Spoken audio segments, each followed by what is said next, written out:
How to save a profile picture from Telegram to the gallery. Hi everyone, welcome to the channel. This is Rose and I'm here to guide you on how to save a profile picture from Telegram to the gallery. Watch the video till the end, and without any further ado, let's dive right into the video.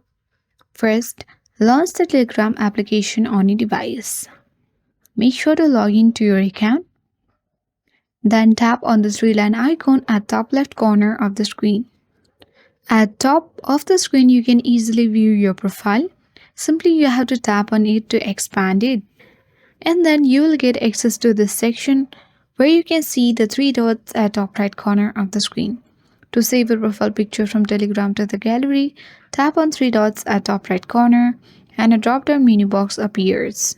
Choose Save to Gallery and then the photo will be saved to your gallery automatically. Once done, you can easily exit from Telegram app and launch your gallery, and you can view that we have successfully saved a profile picture from Telegram to the gallery. You can edit it as well later.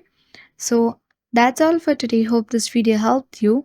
If you are new to our channel, hit the like button and subscribe for more tech and tips videos. Thank you for watching and see you in the next video.